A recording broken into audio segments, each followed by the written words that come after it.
Imaginez une reine, parée d'or et de soie, qui s'apprête à entrer dans l'histoire, non pas pour ses conquêtes, ses réformes, ni même pour ses tragédies d'État, mais pour une odeur, une fragrance envoûtante, qu'elle croyait être l'essence même de son rang. Ce parfum luxueux, qu'elle portait chaque jour avec fierté, allait lentement l'empoisonner, pas dans l'ombre d'un complot, mais au grand jour, goutte après goutte, une reine morte à cause de son parfum. Et si le luxe pouvait tuer, nous sommes à la fin du XVIIIe siècle, dans une Europe encore fascinée par la grandeur des monarchies absolues. Les palais sont des temples du paraître. À Versailles, à Vienne, à Londres, les souverains se doivent d'incarner la beauté, la distinction et la suprématie. Dans cet univers saturé de perruques poudrées, de dentelles brodées et d'éventails ornés d'or, le parfum est bien plus qu'un plaisir sensoriel. Il est un marqueur social, une armure invisible. À cette époque, les normes d'hygiène sont très éloignées de nos standards modernes. L'eau est suspecte.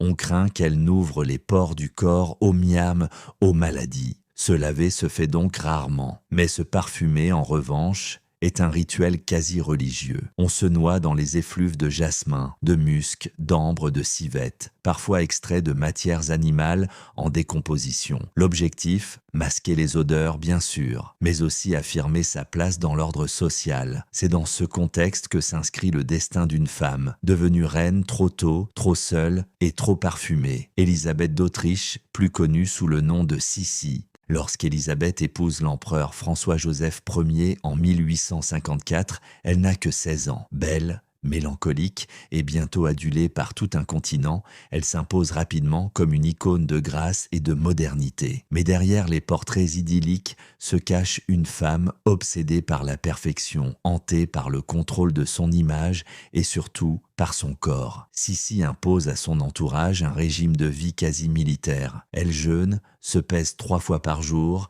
refuse la viande et ne boit que du lait cru. Son tour de taille, de 50 cm, est maintenu à coups de corset d'acier. Mais ce culte de la beauté ne s'arrête pas là. La reine développe une passion obsessionnelle pour les soins capillaires et les bains parfumés. Chaque jour, elle se fait frictionner le cuir chevelu avec un mélange à base d'œufs, de cognac et d'huiles essentielles. Ces bains sont saturés d'infusions florales et de mélanges odorants concoctés sur mesure. Et surtout, elle ne sort jamais sans s'être aspergée d'un parfum rare qu'elle fait importer d'Europe du Sud. Une essence de fleurs d'oranger et de benjoin stabilisée au plomb, car c'est là que commence le drame.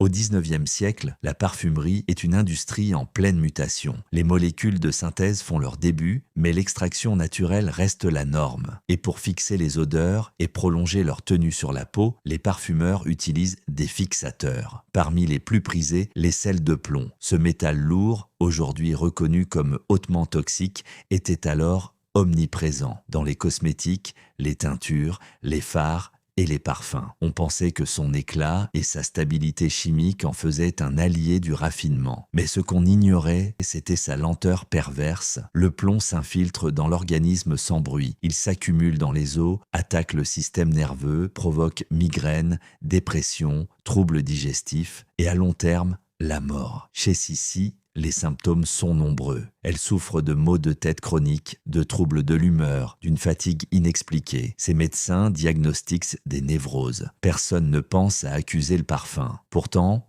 chaque jour, elle en applique généreusement sur sa peau, ses vêtements, ses draps. L'odeur enivrante qu'elle laisse derrière elle est aussi un sillage de toxines.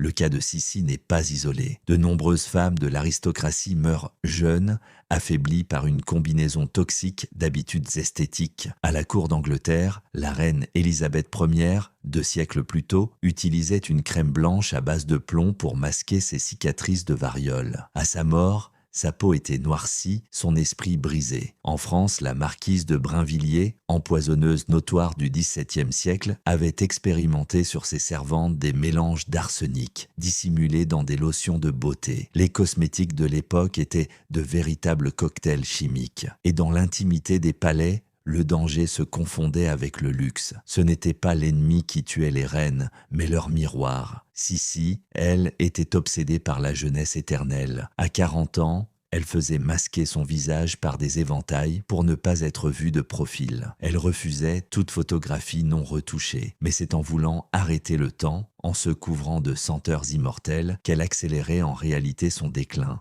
La fin tragique de Sissi est bien connue. Le 10 septembre 1898, elle est assassinée à Genève par un anarchiste italien, Luigi Lucchini. Un coup de lime dans le cœur, un acte brutal. Mais ce que l'histoire raconte moins, c'est l'état dans lequel elle se trouvait déjà avant ce geste fatal. Affaiblie, dépressive, amaigrie, Sissi fuyait les obligations officielles. Elle voyageait sans cesse, obsédée par le besoin d'échapper à son image et peut-être à elle-même. Ses journaux parlent de douleurs constantes, de vertige, d'un sentiment de pourrissement intérieur. Bien sûr, le deuil de son fils Rodolphe, mort en 1889 dans des circonstances dramatiques, l'a plongé dans une mélancolie profonde. Mais ses troubles physiques, neurologiques, cutanés, digestifs, pourraient aujourd'hui être interprétés comme des signes d'intoxication chronique. Le parfum qui l'enveloppait, perçu comme un voile de mystère, était peut-être l'un des responsables de son agonie silencieuse.